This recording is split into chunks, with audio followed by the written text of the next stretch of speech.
got so fucking design on right now. Bring it down, bring it down, bring it down. I got 3 old thoughts on the block right now.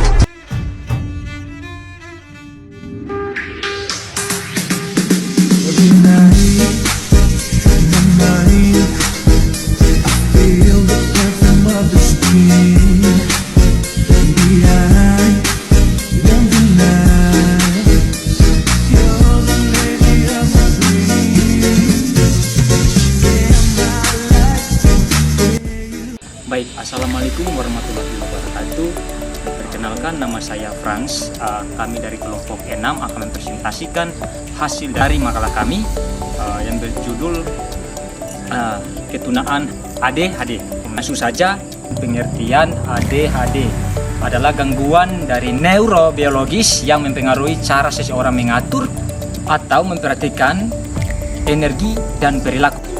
Baik, saya akan membahas dengan poin pertama, yaitu definisi ADHD. Menurut American Psychiatric Association, apa itu ADHD? ADHD adalah gangguan yang ditandai dengan pola perilaku yang tidak teratur. Yang kedua, poin kedua adalah tipe-tipe ADHD. Jadi yang pertama, berdasarkan gejalanya dibagi menjadi 3 poin, yaitu poin pertama, tipe kombinasi. 2, tipe hiperaktif atau impulsif. Yang ketiga, tipe inatensi atau tidak memusatkan pada perhatian. Penyebab ADHD. Penyebab pasti dari ADHD belum sepenuhnya dipahami. Namun terdapat beberapa faktor yang diyakinkan berkontribusi terjadinya gangguan ini. 1. Faktor genetik. Studi menunjukkan bahwa ADHD memiliki komponen genetik yang kuat. Seseorang yang memiliki keluarga dengan riwayat ADHD memiliki resiko lebih tinggi untuk mengalaminya. 2. Faktor lingkungan. Lingkungan selama kehamilan dan masa awal kehidupan dapat mempengaruhi perkembangan otak anak. Beberapa faktor resiko termasuk merokok atau konsumsi alkohol selama kehamilan, paparan terhadap zat berbahaya, serta kelahiran prematur. 3. Faktor neurobiologis. Perubahan dalam struktur dan fungsi otak dapat memainkan peran penting dalam perkembangan ADHD. Beberapa penelitian menunjukkan bahwa adanya perbedaan aktivitas otak di area yang mengatur perhatian dan perilaku. Perkenalkan, nama saya Wina Kajandago. Saya akan membahas yaitu diagnosis ADHD.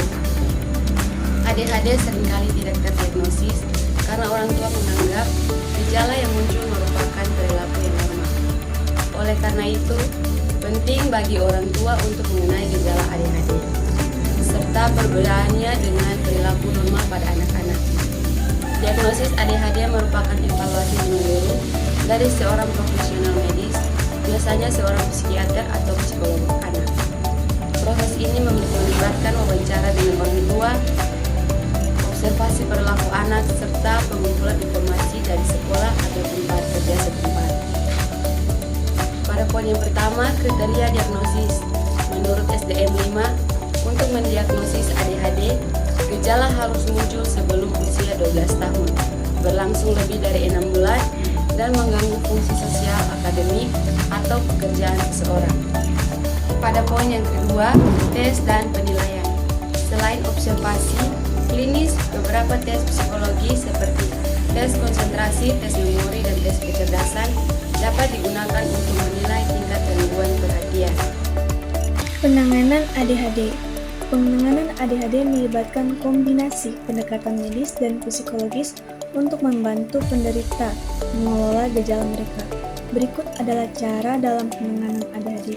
Yang pertama yaitu pengobatan terdiri dari 1. Obat stimulan.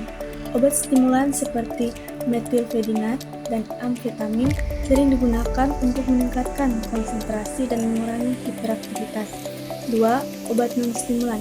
Obat seperti atomoxetin dapat digunakan untuk penderita yang tidak cocok dengan obat stimulan. Poin kedua yaitu terapi psikologis terdiri dari 1. Terapi perilaku kognitif atau CBT seperti membantu individu dengan ADHD untuk mengubah pola pikir dan pikiran yang mengganggu. Kedua, pelatihan keterampilan sosial untuk membantu individu mengembangkan keterampilan sosial yang lebih baik dalam interaksi sehari-hari. Yang ketiga, yaitu pendekatan pendidikan. Pendekatan pendidikan yang terstruktur dan penggunaan strategi pembelajaran yang disesuaikan sangat membantu bagi anak dengan ADHD. Pengajaran dengan metode visual dan penataan ruang dan terorganisir dapat meningkatkan fokus. Mungkin sampai di sini presentasi dari kelompok kami. Terima kasih telah menonton. Wassalamualaikum warahmatullahi wabarakatuh.